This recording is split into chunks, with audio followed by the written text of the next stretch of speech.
ഷെറിൻ ടോണിയെ കണ്ടപാടെ ഓടി വന്ന് കെട്ടിപ്പിടിച്ച് കരയുകയാണ്. "ടോണിച്ചായ, ഇനി എന്നെ ഇട്ടിട്ട് പോകല്ലേ. എന്താ ടോണിച്ചായ എന്നെ ഇട്ടിട്ട് പോയത്? എന്നെ കൂട്ടിക്കൊണ്ടു പോകാനല്ലേ വന്നത്. ഇതെൻ്റെ ടോണിച്ചായനാണ്" എന്നൊക്കെ പറഞ്ഞിട്ട് വാതോരാതെ സംസാരിക്കുകയാണ്. ടോണി അവളെ ചേർത്ത് പിടിക്കാനായി കൈ പൊക്കിയിട്ട് പിന്നെയും കൈ താഴ്ത്തിയിടുകയാണ്. ഷെറിൻ പിന്നെയും കരഞ്ഞുകൊണ്ടിരിക്കുകയാണ്. "ടോണിച്ചായ, ഇനി എന്നെ ഇട്ടിട്ട് പോവല്ലേ. എനിക്കിവിടെ പറ്റില്ല. ഇവരെല്ലാവരും എനിക്ക് ഭ്രാന്തെന്നാണ് പറയുന്നത്. എനിക്കിവിടെ ജീവിക്കാൻ പറ്റില്ല ടോണിച്ചായ.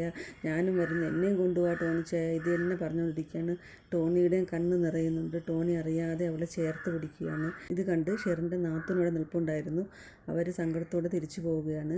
ഷെറിനെ കെട്ടിപ്പിടിച്ച് നിന്നുകൊണ്ട് ടോണി കരയുകയാണ്. ഈ സമയം മാമച്ചായനും ഗ്രേസമ്മ ആൻറ്റിയും രേവതിക്കുട്ടിയും കൂടി കാറിൽ തന്നെ ഇരിക്കുകയാണ്. അങ്ങനെ ഇരിക്കുമ്പോൾ അവിടെ വേറൊരു ജീപ്പ് വന്ന് നിൽക്കുകയാണ്. അതിൽ നിന്ന് ഷെറിൻ്റെ സഹോദരനും അച്ഛനും ഇറങ്ങുകയാണ്. "ഇതാരാണ് ഇതൊക്കെ" എന്ന് ചോദിച്ചപ്പോൾ മാമച്ചായൻ പറയുകയാണ്, "അതാണ് ഷെറിൻ്റെ അച്ഛനെന്ന്" പറയുന്നു. അപ്പോൾ ഷെറിൻ്റെ അച്ഛനും സഹോദരനും കൂടി "ഇത് ആരാണ് കാറിലിരിക്കുന്നത്? ആരൊക്കെ ഉണ്ടല്ലോ" എന്നൊക്കെ പറയുകയാണ്. ഗ്ലാസ് ഉയർത്തി വച്ചിരിക്കുന്നത് കൊണ്ട് ഒന്നും കാണാൻ പറ്റുന്നില്ല എന്ന് പറയുമ്പോൾ ഷെറിൻ്റെ വീട്ടിലുണ്ടായിരുന്ന സഹോദരൻ ഇറങ്ങി വന്നിട്ട് പറയുകയാണ്, "അത് എറണാകുളത്തെ ആൾക്കാരായാണ്. അവരുടെ മകനുമായിട്ടുള്ള ഷെറിൻ്റെ കല്യാണം ഉറപ്പിച്ചിരുന്നത്. അവരാണ് ഇരിക്കുന്നത്" എന്ന് പറഞ്ഞിട്ട് ഇവരെ വീട്ടിനകത്തേക്ക് കൂട്ടിക്കൊണ്ട് പോവുകയാണ് ടോണിയോട് സംസാരിക്കാൻ വേണ്ടി. അവരകത്ത് വന്നപ്പോൾ ടോണി സോഫയിൽ തന്നെ ഇരിക്കുകയാണ്. ഷെറിൻ്റെ അച്ഛൻ ചോദിക്കുകയാണ്, "നിനക്ക് എന്താണ് വേണ്ടത്? നീ എന്തിനാണ് വന്നത്? നീ അവളെ ഉപേക്ഷിച്ചിട്ട് പോയതല്ലേ. ഇപ്പോൾ എന്തിനാണ് വന്നതെന്നൊക്കെ ചോദിച്ചു. അപ്പോൾ ടോണി പറയുകയാണ്, "എനിക്ക് 2 ആവശ്യങ്ങളുണ്ട്. ഒന്ന്, ഷെറിനെ കാണണം. ഷെറിൻ്റെ കുഞ്ഞ് എവിടെയാണ് ഉള്ളതെന്ന് എനിക്കറിയണം." അപ്പോൾ അത് നീ എന്തിനാണ് അറിയുന്നതെന്ന് ചോദിക്കുകയാണ്. ടോണി നല്ല മറുപടി അവർക്ക് പറയുന്നുണ്ട്. അവർ പറയുന്നത്, ടോണി എന്തിനാണ് ഷെറിനെ ഉപേക്ഷിച്ച് പോയത്. ഷെറിൻ അപ്പോൾ ഒരു കുഴപ്പമില്ലാത്ത കുട്ടിയായിരുന്നു. ഒരു മാനസിക രോഗിയായിട്ടാണ് ഷെറിനെ ഇവിടെ കൊണ്ട് തള്ളിയിട്ട് പോയത് എന്നൊക്കെയാണ് അവർ പറയുന്നത്. അപ്പോൾ ടോണി പറയുകയാണ്, "ഞാനിനി പിന്നെ എന്ത് ചെയ്യണമായിരുന്നു? കല്യാണത്തിന് മുമ്പ് എൻ്റെ ഭാര്യയെ പിഴച്ച് പ്രസവിച്ചു എന്നറിയുമ്പോൾ ഞാൻ പിന്നെ അവളെ എൻ്റെ കൂടെ താമസിപ്പിക്കണമായിരുന്നു. ഞാൻ പിന്നെ എന്താണ് ചെയ്യേണ്ടതെന്ന് ചോദിച്ചപ്പോൾ അവർക്ക് ആർക്കും ഒന്നും ഉത്തരമില്ല. ടോണി പറയുകയാണ്, "എനിക്ക് ഷെറിൻ്റെ കുഞ്ഞ് എവിടെയാണുള്ളതെന്ന് അറിഞ്ഞേ പറ്റൂ" എന്ന് പറയുകയാണ്.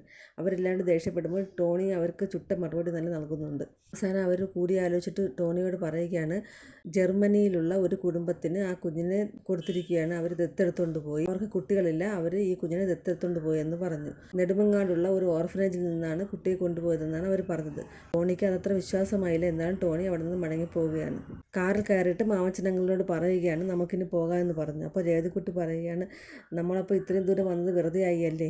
അവരോട് സംസാരിച്ചിട്ടൊന്നും ഒരു കാര്യവുമില്ല" എന്നാണ് ടോണി പറഞ്ഞത്. "അവർക്ക് ആർക്കും ഒരു വിവരവുമില്ല.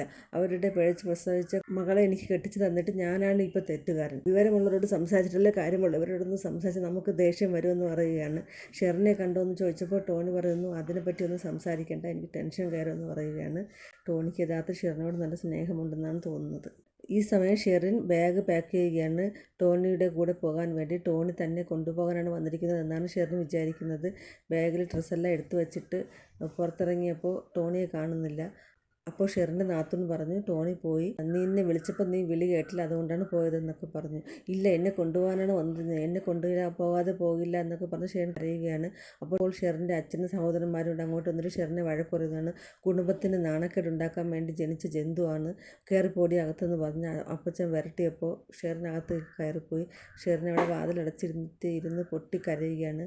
കാണുന്നവർക്കൊക്കെ സങ്കടം വരും ഷെറിൻ്റെ കരച്ചിൽ കാണുമ്പോൾ. വൈജയന്തി ഈ സമയം റൂമിലിരിക്കുകയാണ്. രോഹിത് റൂമിലേക്ക് കടന്നു വന്നിട്ട് അമ്മയോട് ചോദിക്കുകയാണ്, "അമ്മേ, ഞങ്ങൾക്കൊരു കാര്യം പറയാനുണ്ട്." "ഓ, അവരൊക്കെ എവിടെയെന്ന് ചോദിച്ചപ്പോൾ ബബിതയും കൃഷ്ണമോളും കൂടി കയറി വന്നു. എന്നിട്ട് എന്നാൽ പിന്നെ അലീനെ കൂടെ വിളിക്കാമായിരുന്നില്ലേ എന്ന് ചോദിച്ചപ്പോൾ അലീന ചേച്ചി കയറി വന്നു പറഞ്ഞപ്പോൾ അലീനയും കയറി വന്നു. വൈജയന്തി ദേഷ്യപ്പെട്ടിരിക്കുകയാണ്. "നിങ്ങളെല്ലാവരും കൂടി എന്തിനാണ് ഇപ്പോൾ വന്നതെന്ന് ചോദിച്ചപ്പോൾ രോഹിത് പറയുകയാണ്, "നിങ്ങൾ തമ്മിൽ എന്തെങ്കിലും പ്രശ്നമുണ്ടെങ്കിൽ അതിപ്പോൾ പറഞ്ഞു തീർക്കണം. അടിക്കണമെങ്കിൽ അടിച്ചു തീർക്കാം. അമ്മയുടെ അടി കൊള്ളാൻ അലീന ചേച്ചിക്ക് ഒരു മടിയുമില്ല" എന്ന് പറഞ്ഞു. "എനിക്ക് ആരോടും ഒന്നും സംസാരിക്കാനൊന്നും ഇല്ലെന്നാണ് വൈജയന്തി പറയുന്നത്. അലീന ഇവിടുന്ന് പോയാലും ഞാൻ തിരിച്ചു വരികയുള്ളൂ" എന്ന് പറഞ്ഞപ്പോൾ അലീന പറഞ്ഞു, "ഞാൻ പോകാമെന്ന് പറഞ്ഞല്ലോ. കൂടിപ്പോയാൽ ഒരു 4-5 ദിവസം മാത്രമേ ഞാൻ നിൽക്കുകയുള്ളൂ." "വേണ്ട, നിൻ്റെ ഒരു വാക്കും എനിക്ക് കേൾക്കണം. നീ കുറേ നാളുകളായി ഇത് തന്നെ പറയുകയാണ്. നീ എത്ര തവണ ഇതുപോലെ പറഞ്ഞിട്ടുണ്ടെന്നിട്ട് നീ പോയില്ലല്ലോ. എനിക്ക് നിന്നെ വിശ്വാസമില്ല" എന്ന് പറഞ്ഞു. അലീന സങ്കടത്തോടെ നോക്കി നിൽക്കുമ്പോൾ ഇന്നത്തെ എപ്പിസോഡ് തീർന്നു.